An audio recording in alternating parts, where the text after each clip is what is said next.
Hi అండి. Welcome to my channel hello హెచ్ఎస్విని. Protein అంటే మనకి ఎక్కువగా గుర్తొచ్చేది చికెన్. కానీ వెజిటేరియన్స్ కోసం కూడా ఒక అద్భుతమైన ప్రోటీన్ సోర్స్ ఉందండి. అదే మిల్ మేకర్ లేదా సోయా చంక్స్ అని కూడా అంటారు. ఈరోజు మనం చేసేది ప్రోటీన్‌తో నిండిన రుచికరమైన మిల్ మేకర్ కీమా. దీనికోసం ఒక కప్పు మిల్ మేకర్‌ని తీసుకుందాము. దీనిలోకి వేడి వేడి నీళ్ళని పోసుకొని 1 మినిట్ దాకా నానిన తరువాత వాటర్‌ని బయటికి తీసేసి, ఇలా చేత్తో వాటర్ లేకుండా పిండుకుని, ఒక మిక్సీ జార్‌లోకి తీసుకోవాలి. వీటిని ఎక్కువ టైం నానబెట్టాల్సిన అవసరం లేదండి. జస్ట్ 1-2 మినిట్స్ నానితే సరిపోతుంది.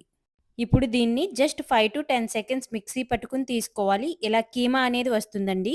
ఇప్పుడు స్టవ్ ఆన్ చేసి పాన్ పెట్టుకుని 2-3 టేబుల్ స్పూన్స్ ఆయిల్ వేసుకుని హీట్ అయ్యాక దీనిలో దాల్చిన చెక్క, మిరియాలు, లవంగాలు, యాలకులు, అనాస పువ్వు, అలానే బిర్యానీ ఆకు, 1 స్పూన్ జీలకర్ర వేసుకుని కొద్దిగా ఫ్రై అయిన తర్వాత దీనిలో సన్నగా తరిగిన ఒక ఉల్లిపాయ ముక్కలను వేసుకోవాలి.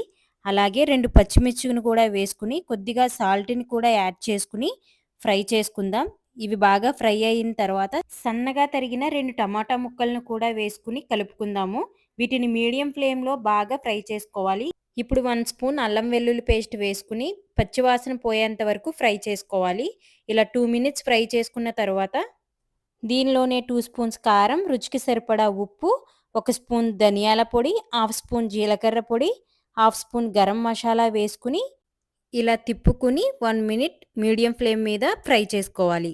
ఇప్పుడు దీనిలోనే కొద్దిగా వాటర్ పోసుకుని మూత పెట్టి 5 మినిట్స్ ఉడికిన తర్వాత ఆయిల్ అనేది ఇలా పైకి తేలుతుంది. ఈ టైంలోనే మనం ముందుగా చేసుకున్న మిల్ మేకర్ కీమాని వేసుకుని తిప్పుకోవాలి.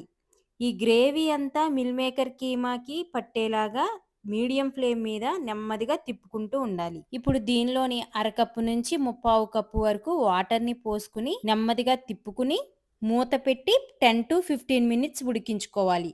మధ్య మధ్యలో తిప్పుకుంటూ సాల్ట్ సరిపోకపోతే అడ్జస్ట్ చేసుకుని వాటర్ దగ్గర పడేంత వరకు ఉడికించుకోవాలి. దీనిలోకి కొద్దిగా ఫ్రెష్ క్రీమ్ కూడా యాడ్ చేసుకోవచ్చు. ఇది ఆప్షనల్ అండి. మీ దగ్గరుంటే యాడ్ చేసుకోవచ్చు. లేదు అంటే అవసరం లేదు. ఇప్పుడు ఫైనల్‌గా కొత్తిమీరతో గార్నిష్ చేసుకొని స్టవ్ ఆపి సర్వ్ చేసుకోవాలి. చూసారు గదా! చాలా ఈజీగా మిల్ మేకర్ కీమా అనేది రెడీ అయిపోయింది. దీన్ని చపాతీలోకి, అన్నంలోకి, అలాగే పావు బజ్జీలోకి కూడా ఈ కర్రీ బాగుంటుంది. నా రెసిపీస్ కనుక మీకు నచ్చినట్లయితే ప్లీజ్ లైక్ అండ్ సబ్స్క్రైబ్.